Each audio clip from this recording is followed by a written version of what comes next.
사랑하는 은혜와 진리 장로교회 교우 여러분, 어젯밤도 평안하셨습니까? 오늘도 죄를 바르게 처리함으로 하나님 앞에서 온전하게 서는 저와 여러분이 되시기를 주님의 이름으로 축원합니다. 오늘 새벽에 만나 본문은 출애굽기 32장 30절에서 35절입니다. 출애굽기 32장 30절에서 35절을 제가 읽어드리겠습니다.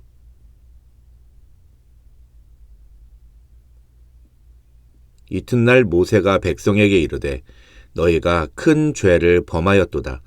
내가 이제 여호와께로 올라가노니 혹 너희를 위하여 속죄가 될까 하노라 하고 모세가 여호와께로 다시 나아가 여짜오되 슬프도소이다. 이 백성이 자기들을 위하여 금신을 만들었사오니 큰 죄를 범하였나이다. 그러나 이제 그들의 죄를 사하시옵소서. 그렇지 아니하시오면 원하건대 주께서 기록하신 책에서 내 이름을 지워버려 주옵소서. 여호와께서 모세에게 이르시되 누구든지 내게 범죄하면 내가 내 책에서 그를 지워버리리라. 이제 가서 내가 네게 말한 곳으로 백성을 인도하라. 내 사자가 네 앞서가리니 그러나 내가 보응할 날에는 그들의 죄를 보응하리라. 여호와께서 백성을 치시니 이는 그들이 아론이 만든 바 그 송아지를 만들었음이었더라.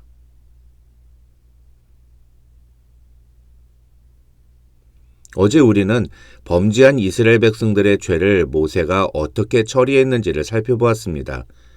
이제 오늘 본문부터 34장까지 이어지는 내용은 금송아지 사건 이후 하나님과 이스라엘 백성들 사이의 관계가 어떻게 회복되는지, 그리고 그 속에서 이스라엘의 지도자인 모세가 어떤 역할을 했는지를 우리에게 보여줍니다.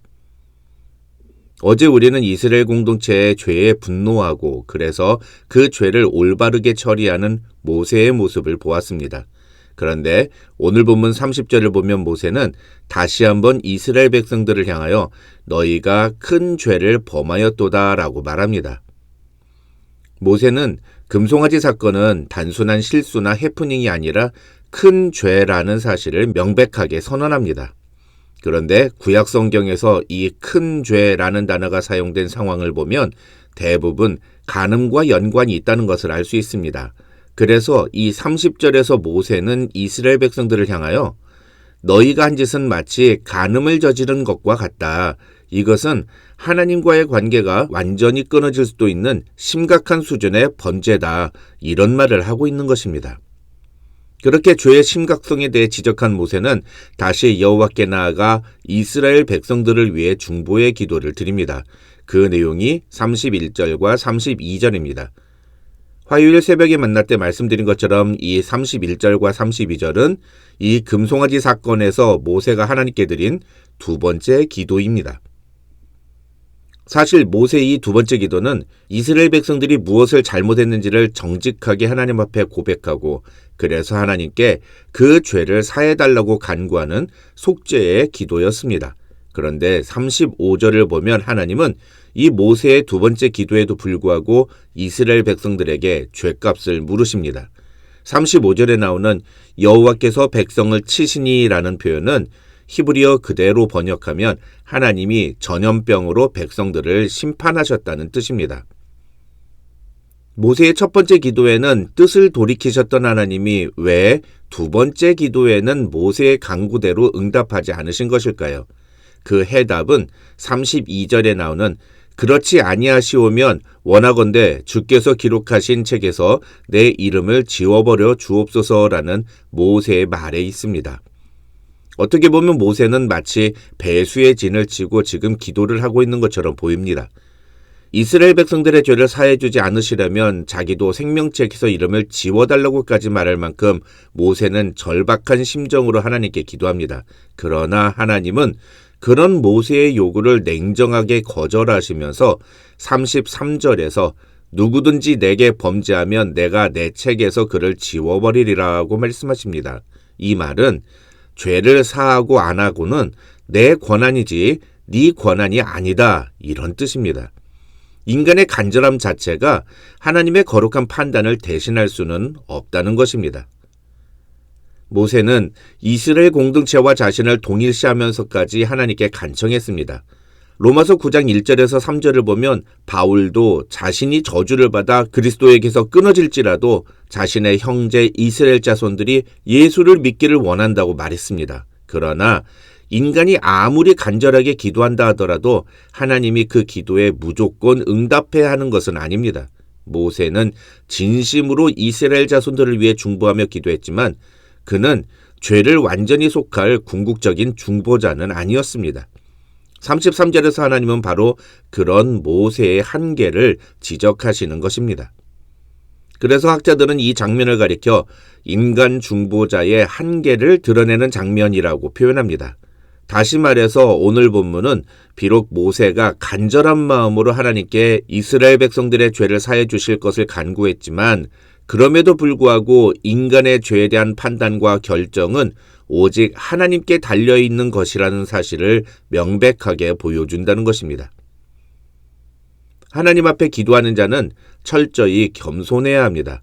마치 자신이 대단한 존재인 줄로 착각하고 기도해서는 안 됩니다. 또 하나님과 딜하는 식으로 기도해서는 더더욱 안 됩니다.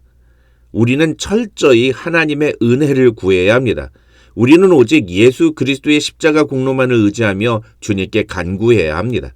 우리의 죄를 대속하기에 완전한 희생제물이 되신 예수 그리스도의 피만이 우리가 의지할 수 있는 유일한 중보의 근거인 것입니다. 그런데 여기서 우리는 또다시 의문에 휩싸이게 됩니다. 어제 본문에서 우리는 모세가 끝까지 회개하지 않은 이스라엘 백성 3,000명을 죽였다는 내용을 다루지 않았습니까? 쉽게 말하면 이스라엘 백성들이 금송아지를 만든 죄 때문에 3,000명이 죽은 것입니다. 그런데 아까도 말씀드렸습니다만 왜 하나님은 모세가 이스라엘 백성들의 죄를 용서해달라고 기도하는데 35절에서와 같이 또다시 그들을 전염병으로 치셨을까요? 죄에 대한 심판은 한 번이면 족하지 왜 두 번이나 반복해서 이스라엘 자손들을 심판하시는 걸까요? 우선 이 부분에서 우리가 명확하게 이해해야 하는 것은 이 두 사건의 가장 큰 차이점은 28절은 모세가 레위 자손을 통해 진행한 심판이었다면 35절은 하나님이 직접 이스라엘 자손들을 심판하신 것이라는 겁니다. 즉, 이 두 사건의 가장 큰 차이는 인간에 의한 심판이냐 아니면 하나님이 직접 심판하신 것이냐로 구분된다는 것입니다. 물론 하나님은 인간의 법 집행을 통해서도 하나님의 심판을 보여주시는 분입니다. 다시 말해서 인간에 의한 심판과 하나님의 직접적인 심판은 이분법적으로 선명하게 구분되는 그런 것이 아니라는 것입니다. 게다가 27절을 보면 모세는 레위 자손들에게 이스라엘의 하나님 여호와께서 이렇게 말씀하시기를 이라고 이야기하면서 이 3,000명에 대한 처벌을 진행하라고 명령합니다. 그래서 이 28절에 나오는 3,000명에 대한 처벌도 분명 하나님의 명령에 의한 심판이라고 할 수 있습니다. 그렇다면 왜 하나님은 레위 자손들이 3,000명을 죽인 사건으로 그치지 않고 또다시 전염병으로 이스라엘 자손들을 치셨을까요? 대부분의 학자들은 그것을 이 금송아지 사건의 피해자가 하나님 자신이심을 보여주기 위해서라고 설명합니다. 다시 말해서 이 금송아지 사건은 하나님과 이스라엘 백성들 사이의 언약 관계가 깨어진 것이고 그로 인해 이스라엘 백성들은 가해자, 하나님은 피해자라는 공식이 성립되었다는 것입니다. 문제는 그래서 모세가 레위 자손들에게 지시하여 그 죄의 값을 치르게 하기는 했지만 그 처벌이 하나님의 심판이라는 사실을 이스라엘 자손 전체에게 각인시키기는 부족했다는 것입니다. 다시 말해서 이스라엘 자손들 눈에 보기에 레위 자손들이 3,000명을 죽인 것은 인간이 집행하는 죄에 대한 처벌로만 다가왔을 것이라는 겁니다. 그래서 하나님은 이 처벌이 하나님이 지시하신 명령에 의한 처벌이었다는 점을 이스라엘 백성들에게 각인시키기 위해서 이번에는 인간에 의해서가 아닌 하나님이 직접적으로 이스라엘 자손들을 치셨다는 것입니다. 왜냐하면 이스라엘 자손들이 범한 죄는 그만큼 심각하고 무서운 죄였기 때문이고 모세는 그래서 이스라엘 자손들에게 너희가 큰 죄를 범하였도다라고 지적했다는 것입니다. 물론 학자들 중에도 이 35절이 28절에서 모세가 3,000명을 죽인 심판을 의미한다고 해석하는 사람도 있습니다. 그러나 그럼에도 불구하고 그들조차도 오늘 본문이 인간인 모세의 중보는 죄를 심판하시는 하나님의 결정을 돌이킬 만한 아무런 능력이나 자격이 없음을 보여주는 것이라는 점에는 동의합니다. 다시 말해서 비록 모세가 레위 자손을 통해 범죄한 이스라엘 자손들 중에 3,000명을 죽이기는 했지만 그렇다고 해서 그것이 하나님의 직접적인 심판을 무효할 수 있는 근거는 될 수 없다는 것입니다. 그것이 바로 인간 중보자의 한계라는 것입니다.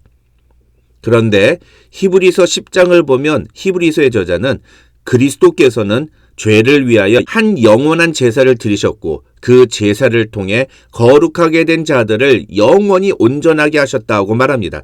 다시 말해서 예수 그리스도께서 우리의 죄를 위해 대신 죽으심으로 말미암아 그 십자가 구속의 은혜를 믿는 자들은 이제 죄에 대한 하나님의 심판에서 제외되는 놀라운 은혜를 경험하게 되었다는 것입니다. 이것이 바로 복음이고 그래서 우리는 복음을 가리켜 굿뉴스라고 부르는 것입니다. 로마서 8장 1절과 2절에서 바울은 이 사건을 이렇게 표현합니다. 그러므로 이제 그리스도 예수 안에 있는 자에게는 결코 정죄함이 없나니 이는 그리스도 예수 안에 있는 생명의 성령의 법이 죄와 사망의 법에서 너를 해방하였음이라. 예수 믿는 사람도 죄를 지으면 그 죄에 따른 징계를 받습니다. 그러나 예수 믿는 사람이 자신의 지은 죄를 회개하면 하나님은 더 이상 그 죄 때문에 그 사람을 직접적으로 심판하시지는 않습니다. 그것이 바로 오늘 본문의 이스라엘 백성들과 우리 그리스도인들 사이의 가장 다른 점입니다. 우리는 이런 놀라운 축복과 은혜를 소유한 자들인 것입니다. 사랑하는 성도 여러분, 우리는 인간이기에 완전히 죄에서 멀어질 수 없습니다. 그러나 우리가 순간의 잘못으로 죄를 범했다면 하나님 앞에 나아가 그 죄를 자복하고 회개해야 합니다.